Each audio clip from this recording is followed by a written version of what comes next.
Good afternoon, everyone, and thank you so much for joining us this afternoon for a very special seminar that's jointly organized by NUS, the Department of Civil and Engineering, as well as the CityU Hong Kong, the Department of Architecture and Civil Engineering.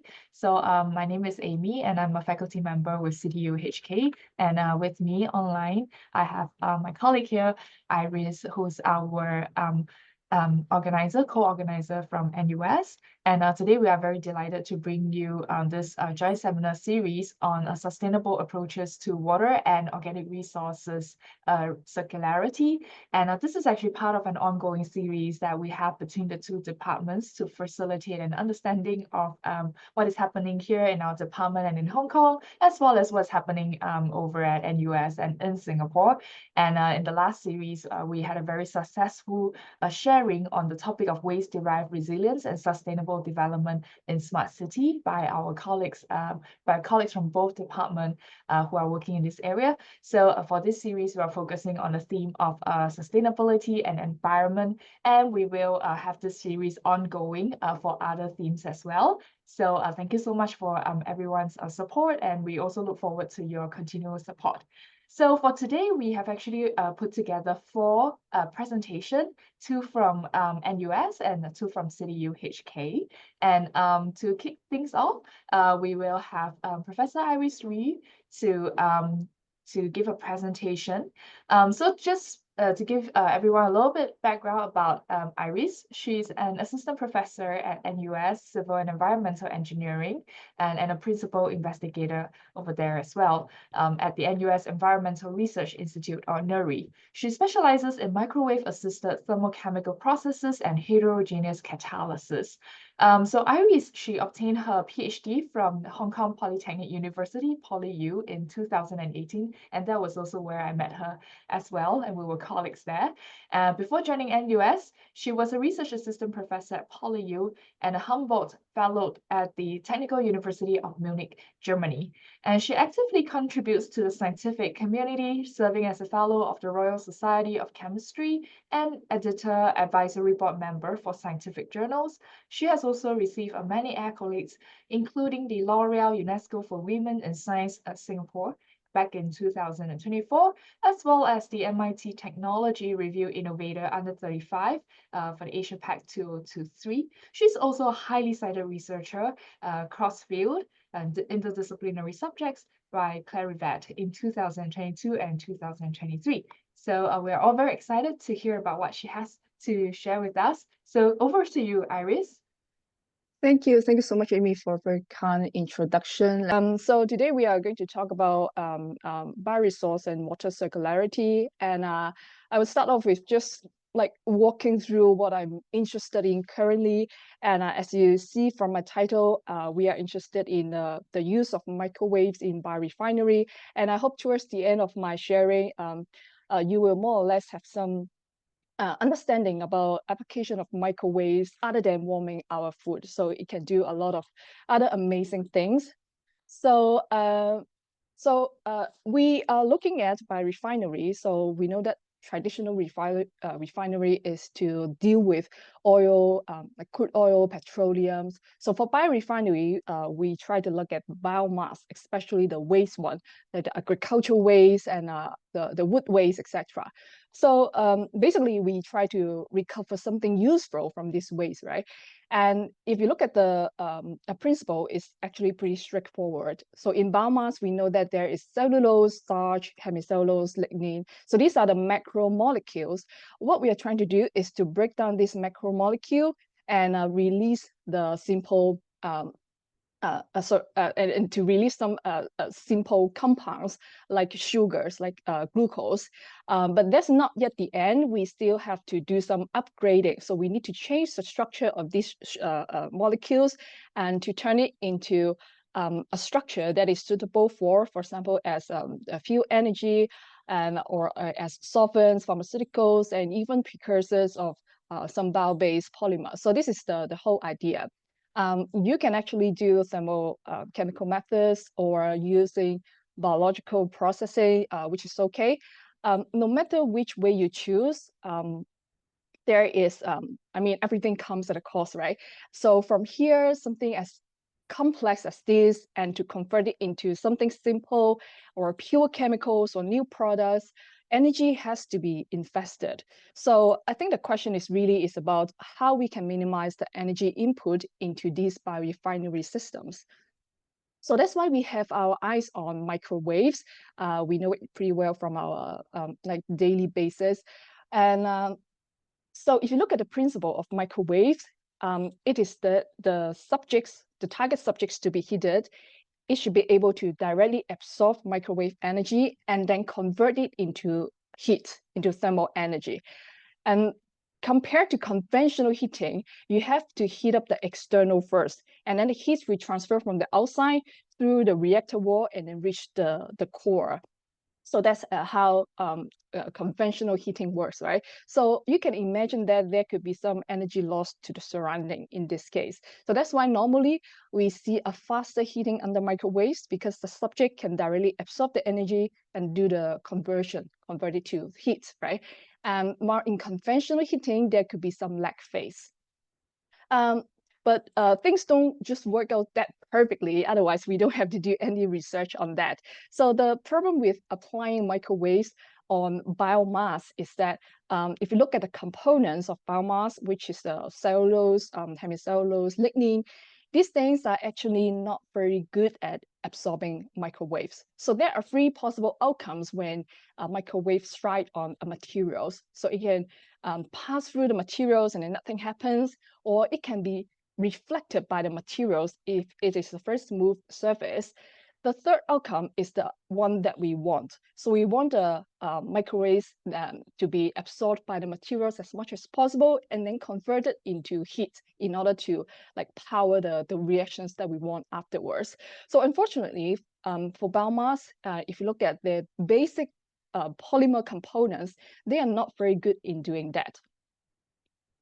Having that said, it's not entirely impossible. Okay, so I mean, it's still possible to apply microwaves in biorefineries. We have done that a lot, and you can also find a lot of studies in the literature. So as long as, for example, your system has a lot of water, or you add additives such as silicon carbide or just activated carbons, these are the things that are good at converting microwaves into thermal energy. But here, the perspective that we are interested in is the hotspot effect. So it has been discussed very frequently among the community. Most of the time, they are quite speculative. So simply put, I mean, the hotspot effect can come at different scales, as you can see here. And for example, if you look at cellulose, how hotspot can be generated is that there could be some functional groups on, for example, the cellulose chain. And when microwaves strike on it, these functional groups are able to vibrate or rotate very vigorously and then generates the frictional heat. So that's how heat is generated. But in this case, we are talking about something very microscopic and very localized. So these are the subjects being able to be like responsive to microwaves and then generates the heat in a localized environment.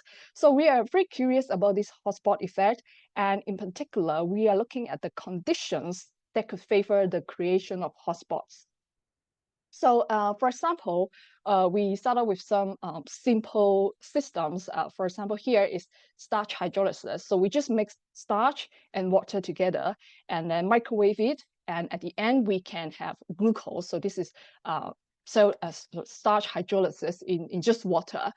And we try to compare conventional heating and microwaves. And this is the profile, the power profile you can see here. As the temperature increase, you can see that the power use increases also if the system contains water only.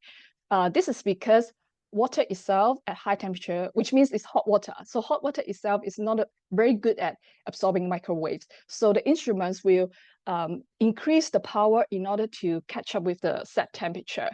But what we observed is that once you add starch to the system, you will see a drop in the power use. So that means there is energy savings, right? So before you add any starch, the machine will use a lot of power in order to catch up with the temperature. But once you add starch, it drops a lot. So this is the energy saving that we can see.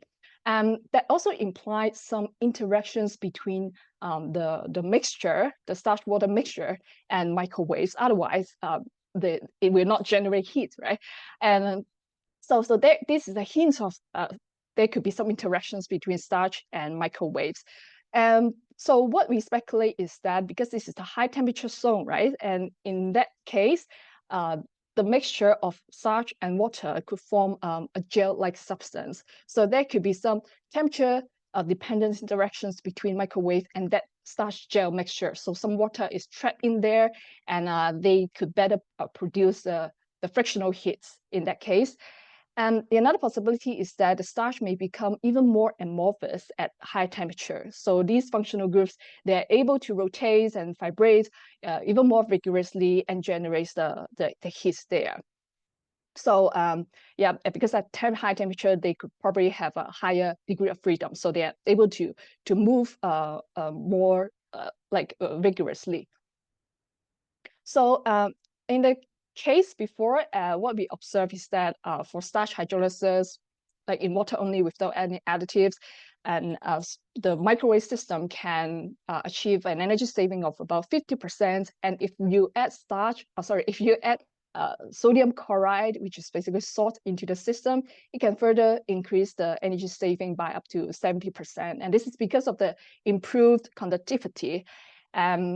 But overall, what we observe is that although the microwave system can reduce the energy consumption a lot, it doesn't seem to affect the chemistry that much.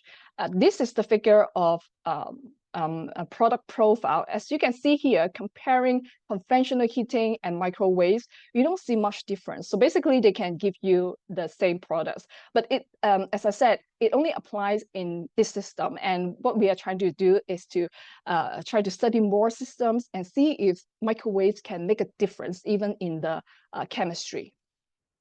So a lot of people ask about the scale up of microwave. So I'd like to include this slide as well. There have been some ongoing efforts to develop some state-of-the-art reactors, which is powered by microwaves. For example, this one is German company, I believe, and they even developed microwave reactors for char-to-liquid, which is a high-pressure reactor, so it's possible. And if you look at the markets nowadays, there could be quite a lot of microwave equipment, but usually it serves drying, and sometimes pyrolysis is also possible. But most of the time, probably you will see a microwave drying system. So in the future, we will expect more advanced microwave equipment that could possibly support our application. So this is more or less the last slide of my sharing. So because our other speakers, you can tell them from the abstracts that they are actually experts in bioprocessing. So what I'm trying to say here is that it's possible to combine technologies, combining thermochemical methods and bioprocessing here. For example, microwaves can actually be a very good way to pre-treat the biomass such that the biomass becomes more digestible for the microbes to feed on. And the other one concepts that we are testing on is that we try to use microwaves to hydrolyze the starch first or other polymers, and then that we generate some sugars. We try to use these sugars to feed microalgae, which is the picture you can see here. So this is Li Zhuo, my PhD student, and he's currently leading this project. So we are testing the concept of integrated thermochemical and biological process. And hopefully I will share more exciting findings with you in the future. So that brings me to the end of my sharing. Thank you so much. So I guess we will have a Q&A session at the end. Thank you so much, Iris, for your very interesting sharing of your work. Thank you so much. All right, so for our next presentation, we have Dr. Wang Chuansheng. So Chuansheng received his PhD in June 2022 from NUS, and he's currently a research fellow in the Department of Civil and Environmental Engineering, also at NUS, where he focused on developing membrane-coupled simultaneous nitrification and denitrification biotechnology for low energy and resource-oriented wastewater treatment. Specifically, his main research areas include integrating functional microbial communities with energy-efficient membrane bioreactors for water treatment and resource recovery, and exploring membrane fouling control mechanisms in energy-saving membrane bioreactors for water reuse, as well as advancing low-carbon energy-positive treatment of organic wastewater and sludge. So today he will bring us the talk on enhancing nitrogen removal via simultaneous nitrification and denitrification process for sustainable wastewater treatment and water reuse. Okay, over to you, Chuansheng. Okay, thank you, Amy. Thanks for your invitation. Hello, everyone. My name is Wang Chuansheng. I'm currently a research fellow and Prof. He Jianzong's group at NUS. My research background is more about membrane-related biotechnology for wastewater treatment. Today, I'm very excited to introduce one of our recent works on enhancing nitrogen removal by simultaneous nitrification and denitrification process. And conventional nitrogen removal often includes two processes: aerobic nitrification and anaerobic denitrification, which requires more land use and cost. Also, the nitrous oxide, a potent greenhouse gases, will be emitted from the conventional processes. So, for our group, we would like to isolate a novel SND stream to be capable of performing both aerobic nitrification and denitrification together.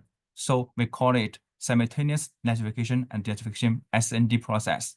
And this process can bypass ammonium oxidation to nitrate nitride, which can convert the ammonium to nitrogen gas, which can eliminate the nitrous oxide emission from the conventional nitrification and denitrification process. And also, it can achieve the good aerobic direct deammonification and also anaerobic and aerobic denitrification. So this bacteria can be preferable in wastewater treatment process when we do industrial applications. A typical species in our group to achieve SND is SND5, a multifunctional tall species. This species can simultaneously remove the ammonium nitrate nitride and also phosphorus, which can be tolerant to aerobic and anaerobic conditions to achieve the SND. In our previous lab test, multiple forms of nitrogen species can be removed completely and simultaneously. Nitride will not be produced during SND process. SND5 can be potential in our future domestic wastewater and other wastewater streams. It can be a good potential renovative, also specialized microbe for future partner in activity sludge. In Singapore, actually Singapore doesn't have much traditional agriculture and industrial wastewater. The main wastewater streams are domestic wastewater and agricultural wastewater. Today, our focus is on agricultural wastewater treatment and the water reuse by our SND system. A brief introduction about the agriculture. Agriculture can help it reduce the pressure and the reliance on wild fish stocks, and also it can enhance the resource efficiencies. But in Singapore, the major consumption of the fish and the seafood are 90% from other countries. It's imported over 90%. So for SFA's 30 by 30 plan, in Singapore, it has a great market for future agriculture system. For agriculture environment, a major environmental concern is the accumulation of nitrous waste such as ammonium and nitrate. This kind of waste and wastewater can cause the fish toxicity and eutrophication. So meeting desirable water quality in agriculture is essential to achieve the sustainable agricultural environment for food production.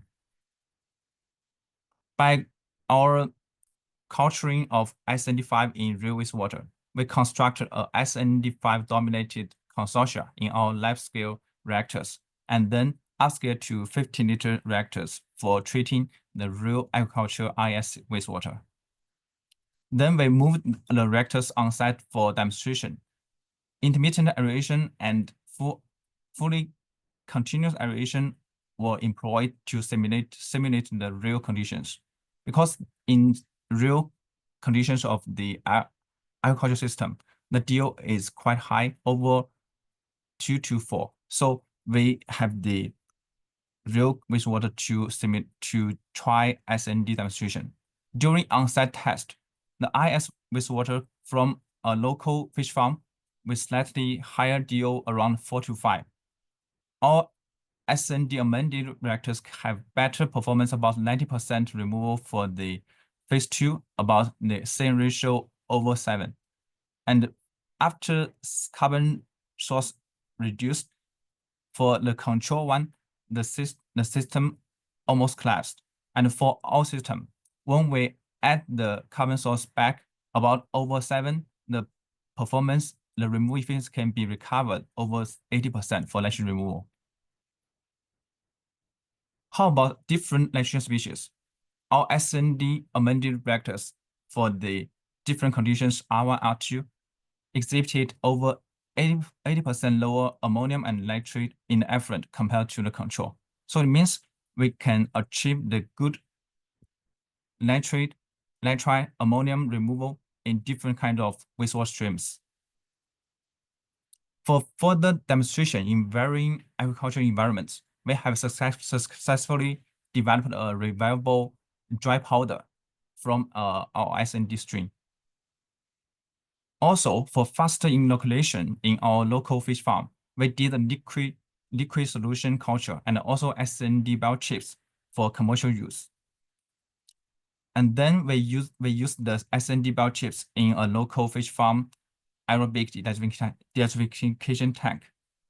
And we did the test on site, and we are testing the aerobic deacidification and deacidification on site in a batch mode SBR.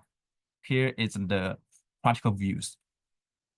Some preliminary results show that we can not only remove the nitrate by over 80% and the DO of 2 to 4, and also it can help reduce the excessive sludge production, which can help reduce the waste from the agricultural environments. We can achieve over 80% nitrogen removal at HRT of 3 hours, and due to the favorable simultaneous nitrification and deacidification tank, and also it is due to a good aerobic deacidification due to the high DO. Our SND biochips can help amend the conventional biotank, which can be adaptable for diverse agricultural scenarios, which can help remove the different nitrogen species. And also scale up can be further down for future demonstration. Our SND amended bioprocess can help replace current MBBR or nitrogen tank as an innovative IS platform for larger food production capacity and also smaller environmental footprints. And in the future, we will incorporate these SND biochips with the current nitrogen tank to treat different kinds of wastewater streams. Also, we have different fresh SND and marine SND to be applied in different kinds of fish farms or different kinds of IS systems. And I would like to thank our funding agency, SFA, about the project and the Singapore Food Story SFS R&D program, and also our research team and our industrial collaborator for their support. Okay, that's all. Just a story about our research work. Thank you. Okay, thank you so much, Chuansheng. Iris. All right. So I will take over from now on because it's time for the seminars for the sharing from CityU side. So the next speakers will be Dr. Amy Tan. So you know her very well now. So Amy is an assistant professor in the Department of Architecture and Civil Engineering at CityU, and she holds a PhD in Civil and Environmental Engineering and Bachelor in Biological Sciences from Nanyang Technology University, Singapore. And she's deeply passionate about the subject of environmental microbiologies. They work a lot at the intersection of biology, panomics, smart technologies, and engineering to harness the power of microbes in addressing global challenges such as carbon reductions, waste, pollutions, and energy scarcity, human health and safety, as well as built environment renewal. The team also engages in cross-disciplinary and translational research to develop holistic waste-to-resource management and waste facility digitalization solutions for industrial applications. So now maybe I will pass the time to Amy and for you to enjoy her sharing. Amy, Thank please. you so much, Iris, for your very kind introduction. I just want to check if everyone can see my PowerPoint. Yes. Okay, great. So I will start now. All right, so good afternoon, everyone, and I'm very happy to be here sharing with you the kind of work that my team engages here at City University of Hong Kong. So I think being in the civil and environmental engineering field, this is a very exciting period for all of us because I think we are all well aware that there is this global agenda to achieve net zero emission by 2050. And a lot of the kind of activities and the research that we do are actually addressing a lot of the 17 Sustainable Development Goals. So particularly for our team and the kind of research that we do here, we are really addressing all these several types of SDGs related to water, related to resources, related to climate, to energy, and so on and so forth. So I think this is a very exciting time for all of us researchers in this area. So I just want to give a very quick introduction on what is Hong Kong's take on this. To align with the global net zero agenda, Hong Kong has also come up with something called the Climate Action Plan 2050. And the gist of this plan is really to transform the energy and resources landscape in Hong Kong. So in particular, inside this plan, there are targets to achieve zero carbon emissions by 2050, to make Hong Kong a livable city and also to engage in continuous sustainable development. There are also targets to reduce fossil fuel reliance and carbon emissions by 35% in 2030. And renewable bioenergy as well as biomaterials is also a big part of this drive. So this is all at the government level directives. And of course, that has filtered down across all the industry as well as the government agencies in the day-to-day activities, as well as the kind of technologies and processes that they are engaging in and how we move towards this kind of goals. So for us, we are also very much a part of this action and supporting this kind of endeavor with the kind of research that we are doing.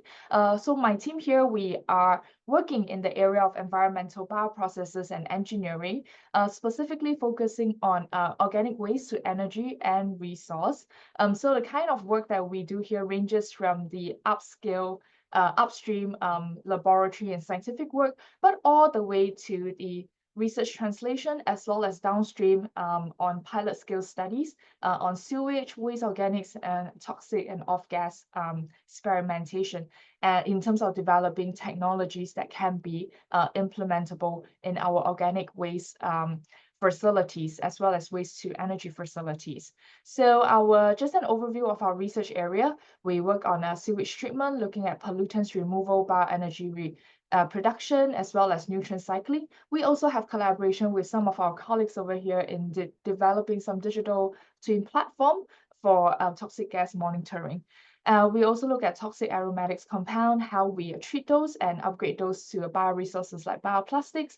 And hydrogen sulfide here is also a big problem for our local sewage treatment works, which I'll explain a little bit more in my later slide. But we also have technologies to deal with that as well, to suppress this toxic gas production, but also to improve the biogas quality to a higher quality with better energetic value.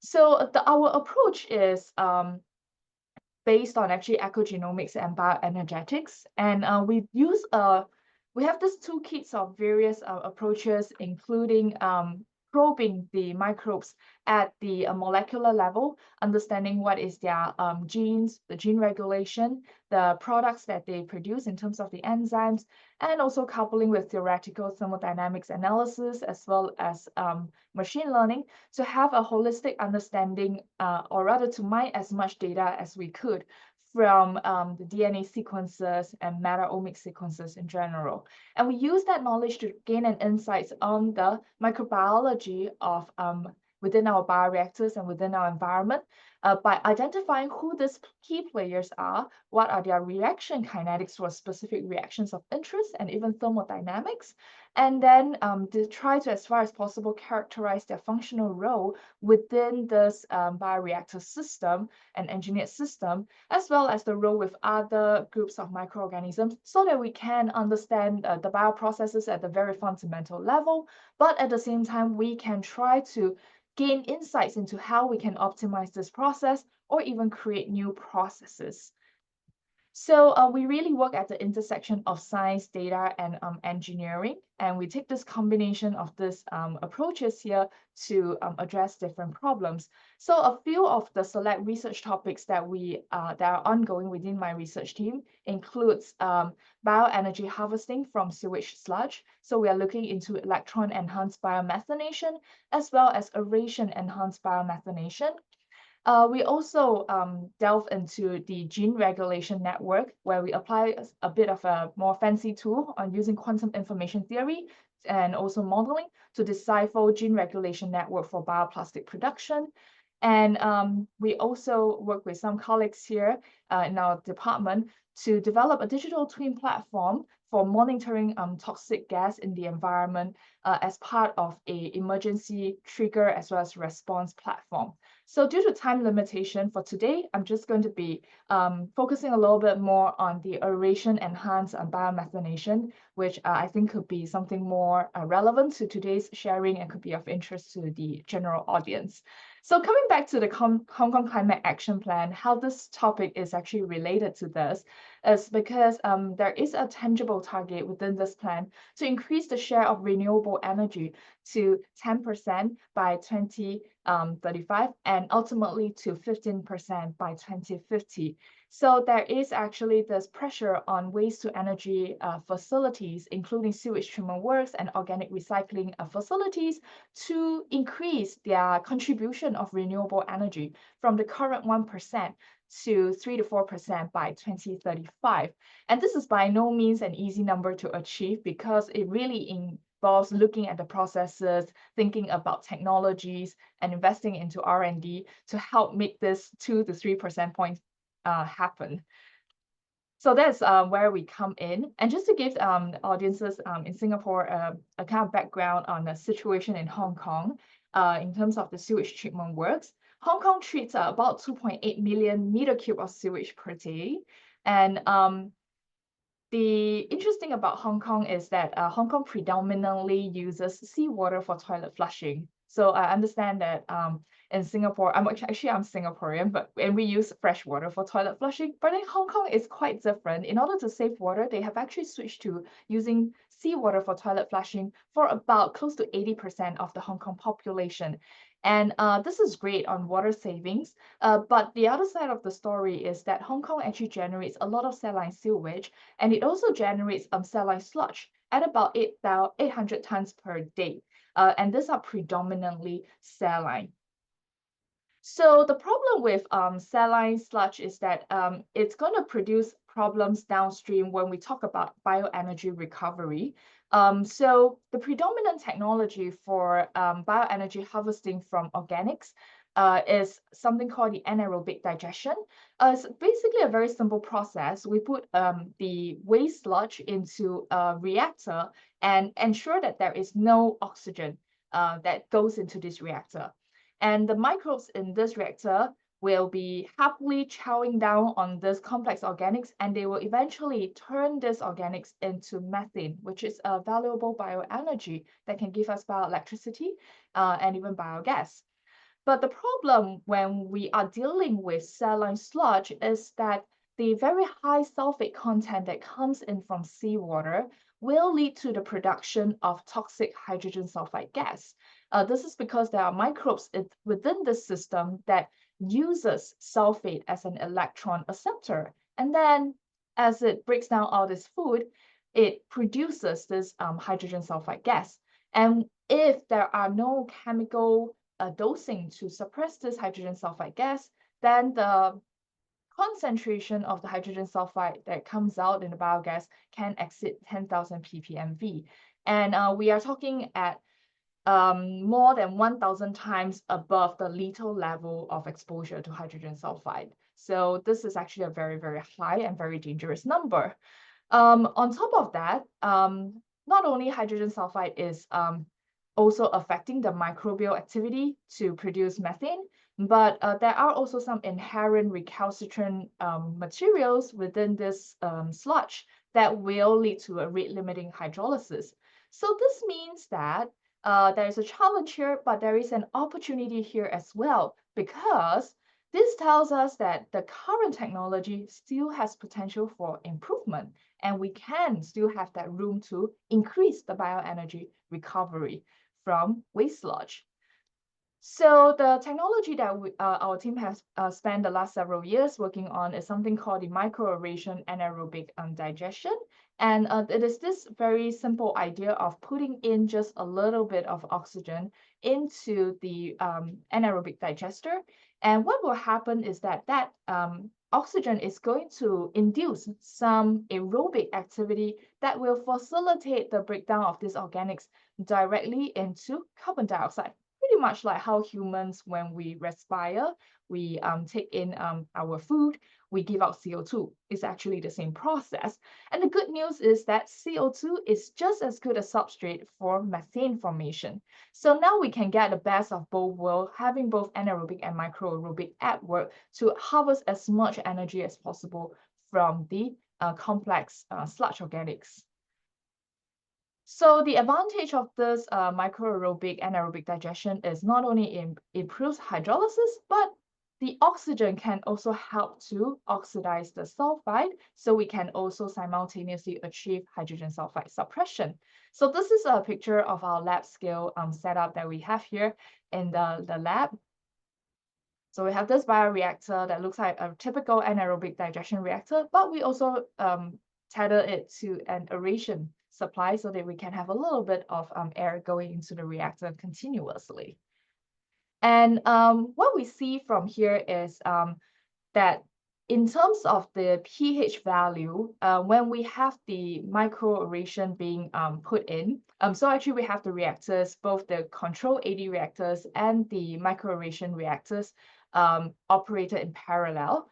And we have an anaerobic digestion period where the both of them are in anaerobic digestion condition. There's no oxygen, so you can see that they are performing the same. And then we started to introduce microaeration into the MAAD reactor at different levels, 0.2 and 0.225 ml per minute. And then we shut off the microaeration again, and then we observe to see whether the performance of the MAAD reactor reverts back to that of the AD reactor. So these are the 4 phases of experiments that we went through. So we can see that actually during the microaeration period, actually the pH of the reactor was not affected by the microaeration. And then interestingly, we do observe that the MAAD reactor was slightly more alkaline. So you observe over here a slightly higher pH than the control AD reactor. In terms of the ORP, so this is an indication whether what's the oxidation redox potential for this reactor. We can see that during the microaeration period, the ORD for both reactors are also similar. So this tells us that microaeration does not affect the ORP.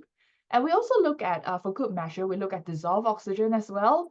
And we see that dissolved oxygen generally is negligible levels. So this tells us that the microaeration did not excessively increase the oxygen level in the MAD reactor to the extent that it causes a failure in the reactor. So overall, this three data tells us that even with that little bit of oxygen going into the reactor, our reactor is performing well. It's performing like a AD reactor. So we would expect that methane production activity should continue as per normal.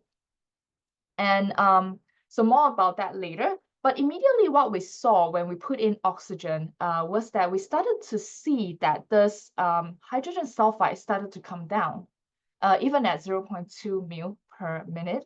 And there are some rebounds here, some fluctuations, but you can see that overall for very much the period where we were injecting the oxygen in, actually the hydrogen sulfide levels were negligible. Whereas in the control reactor, we still continue to observe 10,000 or upwards of hydrogen sulfide. So this actually tells us that the hydrogen sulfide can be effectively mitigated by microaeration. And in fact, this mitigation happened within 3 days since we started the microaeration. And even if there were no microaeration, if we shut it off, the rebound does not happen immediately. It takes about 1 week for the rebound. So you can see that there's this rebound over here, and then the reactor gradually returns to similar levels as the control. But even then, it takes a while before that happens. So we speculate that there could be some residual oxygen that is still helping with the suppression, even in the absence of microaeration. And the good news is also that during microaeration period, we see that there is increased hydrolysis, leading to increased VSS removal. But the interesting thing here is that we only observe it at 0.225 ml per minute. You start to see that this hydrolysis and VSS removal is improved. If it was at 0.2 ml per minute, we pretty much don't see any improvement. So this means that the hydrolysis, the usage of oxygen, there's some sort of preferential usage with the usage first being, with oxygen first being consumed by hydrogen sulfide oxidation, followed by any excessive oxygen if there is, then it will go to other processes like hydrolysis and so on. So this means that the whole microaeration performance is actually very oxygen sensitive.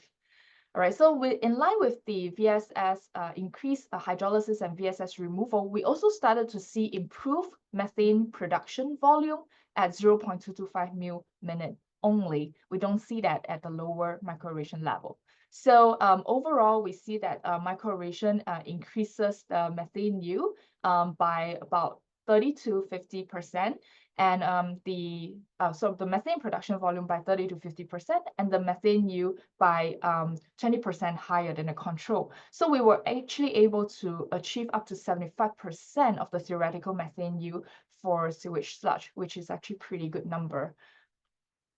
Right, and of course, it's actually important for us to ensure that the excessive, the oxygen that we put in does not create an explosive mixture in the biogas. So we were also actively monitoring the biogas oxygen percentage.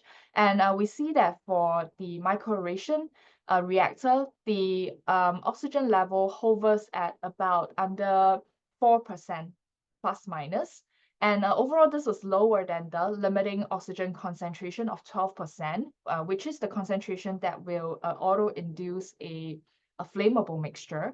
So we are actually all good in terms of the oxygen level here. It's not creating an explosive mixture. This also tells us that the oxygen that we put in is effectively being used up by the microbes for the various chemical as well as biological reactions, which is what we want to see. Another plus point we observe is that the sludge dewatability is improved as well.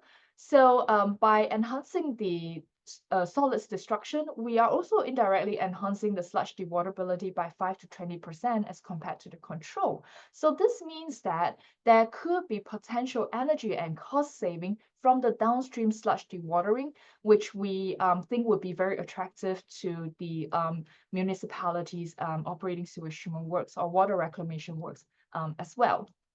A little bit on the biomechanism of why we think this is happening is that we think that when there's the presence of oxygen, we are actually inducing for a more diverse microcommunity involving facultative bacteria. And these bacteria, they are special because they can survive in anaerobic condition.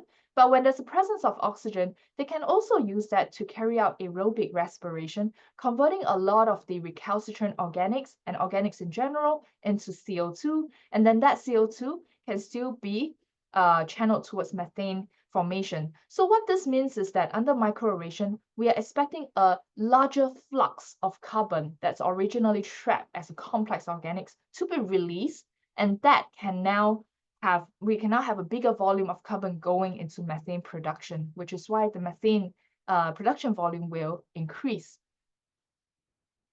All right, and this is a super complicated graph, and this is not done by us, but this is done by our collaborator at Imperial College. But basically what they found and what they share with us is that microaeration can select for symbiotic facultative microbes and methanogens. So this means that you can have oxygen utilizing microbes, but also retain the methane, a methanogen population that's essential for methane production within the same reactor, so that you can get the best of both worlds in terms of hydrolysis and methane production.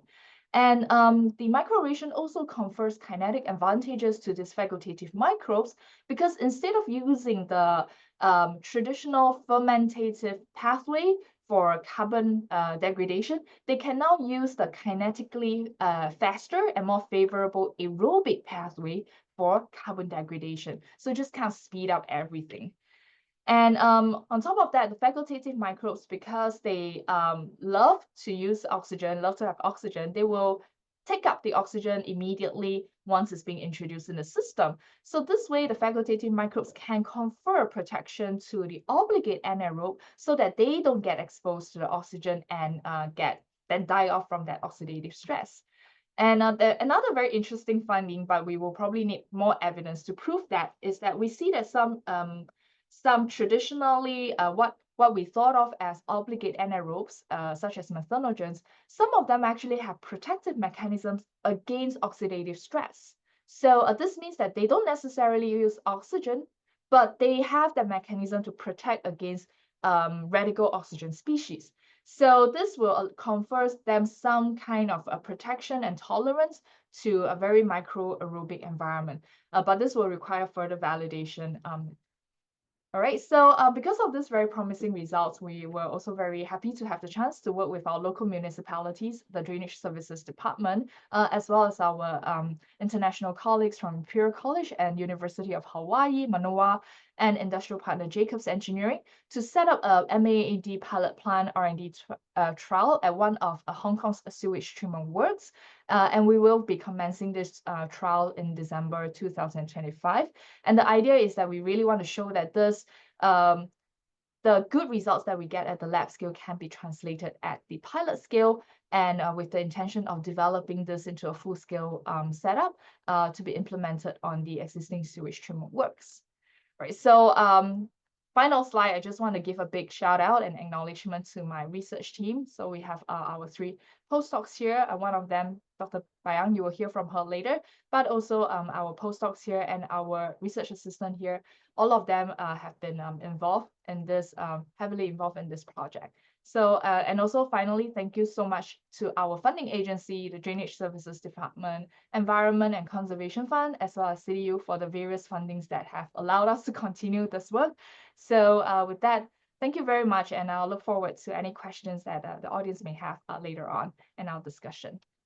Thank you so much, Amy. It's very fascinating to see what microaeration can do, especially in terms of hydrogen sulfide suppression. It's very obvious or very evident effect. So yeah, let's save the burning questions towards the end. And now let's invite Dr. Bai Yang. She obtained her bachelor degree in environmental engineering from Hunan University, followed by a master's degree in environmental science and engineering from Harbin Institute of Technology. She then completed her PhD in environmental engineering at the University of Galway, Ireland, where she focused on developing iron sulfide-based autotrophic denitrification technology for the treatment of carbon-deficient wastewater. Her work was supported by the Government of Ireland Postgraduate Scholarship and the Hardiman Research Scholarship. Dr. Bai is currently a postdoc at CityU, and her research interests include biological wastewater treatment, solid waste treatment, and bioremediation, with a particular focus on nitrogen transformation in both sewage and sludge systems. So now let's welcome Dr. Bai Yang.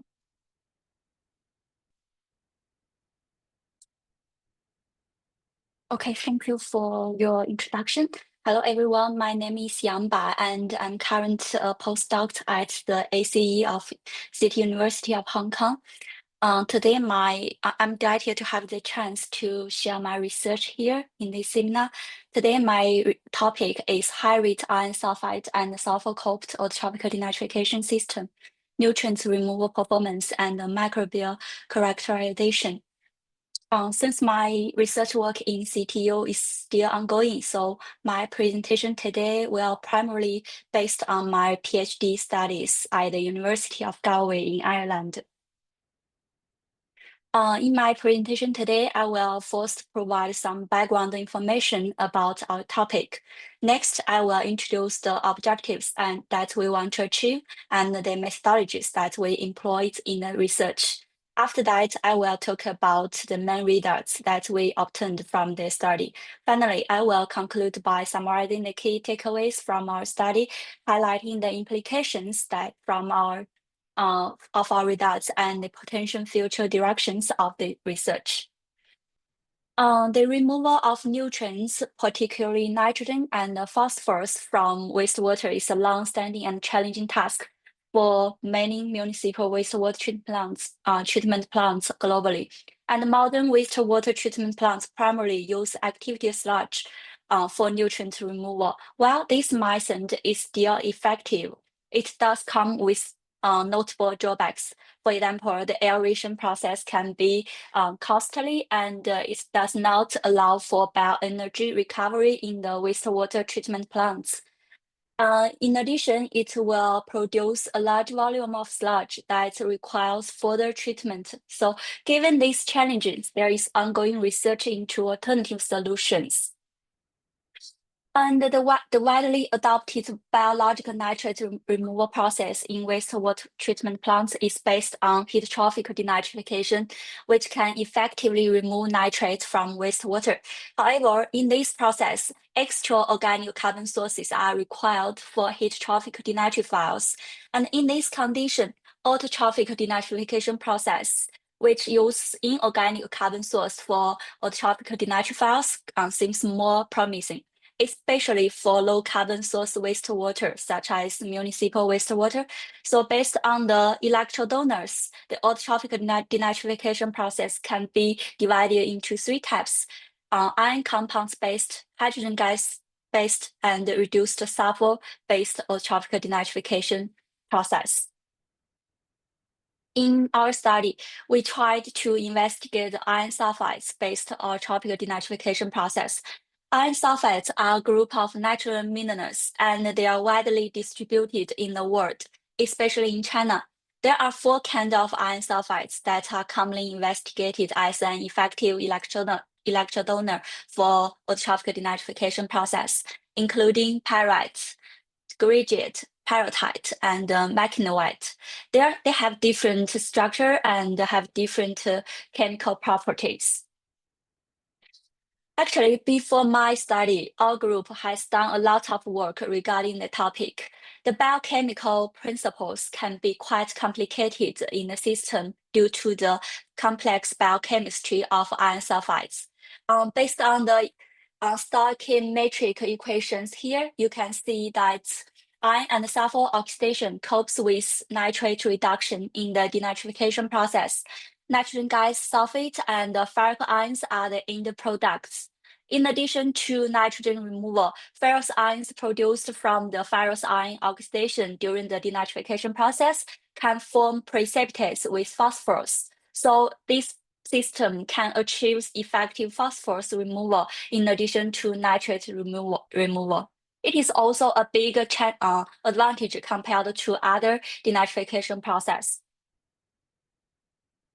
So although IAD has unique advantages over other denitrification process, such as low cost, pH self-buffering capacity, and far fewer byproducts. However, one major limitation of this system is its poor reaction kinetics, and hence a long HRT of up to 12 to 24 hours are required. So this feature constrains the practical application of iron sulfate-based ultrafiltration denitrification as a mainstream process in wastewater treatment plants. In addition, the redox reactions occurring in the IAD process associated with the transformations of nitrogen, sulfur, and iron are still unclear due to the complex biochemistry of iron sulfides. For example, in the system, complex nitrogen transformation pathways can coexist, including denitrification, DNRA nitrification, there are also can be complex sulfur oxidation from reduced sulfur compounds to the sulfate. And there will also be the ferrous oxidation and ferric reduction at the same time. In addition, the roles of functional microorganisms and genes are still waiting for further exploration. So in response to these limitations, we focus on 3 key goals in our study. The first one is to explore the enhanced nutrient removal in the FES and the element sulfur coped system at different nitrogen loading rates. The second one is to identify the microbial community compositions and functions in the coped biofilter. The third one is to investigate the functional genes and metabolic pathways related to ion cycling, nitrogen cycling, and sulfur cycling. In our study, we constructed a biofilter which was filled with a mixture of FES and element sulfur with a certain volume ratio and different HRT corresponding to different nitrogen reading rate was applied to test the long-term performance of the biofilter in terms of nitrogen and phosphorus removal. In the last phase, in the 6th phase, we used real secondary wastewater to test its performance.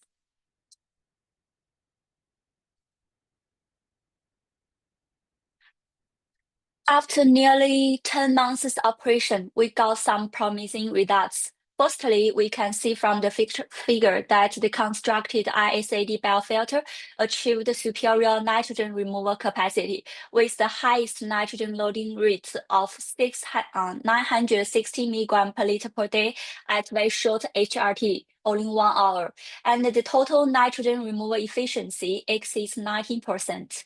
And the effluent nitrate concentration kept below 0.5 mg per liter. We also compared the results that we obtained from the current study to other similar systems, and we are excited to find that our results is the highest compared to those reported in other systems. In addition to nitrate removal, this biofilter also showed efficient phosphorus removal capacity. Our results indicated that the effluent phosphorus concentration below 0.05 mg per liter when the influent phosphorus was 3 mg per liter.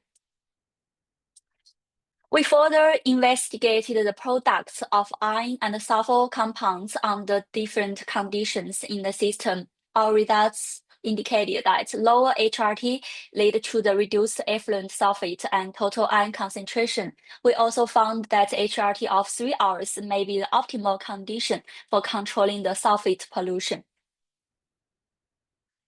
So as mentioned previously, microbials play critical roles in nitrogen and phosphorus removal in the system. So our sequencing results revealed a shift in microbial community structure. We found that SOB decreased in abundance, while nitrate-dependent iron oxidizing bacteria became enriched. Additionally, we also found that the relative abundance of disamilitary nitrate reduction to ammonia bacteria increased. Furthermore, our metagenomic results further indicated the metabolic pathways that are associated with nitrogen, sulfur, and iron. Metagenomic results further indicated the metabolic pathways associated with nitrogen, sulfur, and iron cycling in the system. We confirmed two key nitrogen metabolic pathways in the system, including the complete denitrification and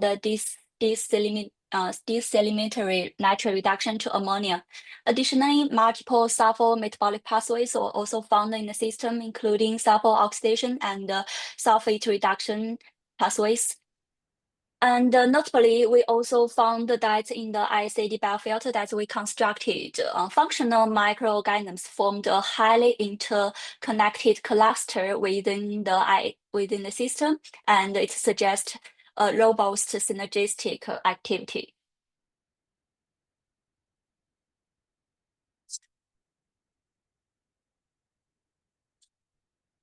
So based on the reactor performance and the corresponding microbial community and the metabolism analysis, the working mechanism of the nitrates and phosphorus removal by coupling sulfur and iron driven autotrophic denitrification in the ISAD biofilter is proposed. We can see from the figure that the hydrogen ions produced from the element sulfur-based autotrophic denitrification process promoted the dissolution of FES, which released ferrous ions and hydrogen sulfur ions, and then the ferrous ions was used by the NDFO bacteria to reduce nitrates. And the ferric ions produced from the oxidation of ferrous ions during the denitrification process was able to remove phosphate by precipitation. So the electron, and we also proposed that the electron transition between microbial cells and iron oxide minerals for ferric ions oxide reduction could be promoted by the electron shuttling compounds released from some functional microorganisms in the system. So as a result, there was a dynamic balance between ferrous ions and ferric ions in the systems. And we also found that because hydrogen sulfur was utilized by the SOB in the systems for autotrophic denitrification, so because its denitrification rate was faster than element sulfur. So we can see in our system the denitrification rate of ISAD biofilter was much faster. So here are some key takeaways summarized from the study. The first one is nitrate removal rate of 960 mg per liter per day can be achieved in the ISAD biofilter at 1 hour HRT. And the second one is sulfur and iron cyclings decreased effluent levels of sulfate and iron ions. This next one is both iron oxidizing and sulfur oxidizing bacteria can be enriched in the ISAD biofilter. Next one is multiple pathway synergistic effects of the functional microbial communities involved in the nitrogen, sulfur, and iron cycling contributed to the superior nitrogen and phosphorus removal performance. And here, thanks for your listening. Okay, thank you so much, Dr. Bai, for the very interesting sharing. So now let's start our Q&A sessions.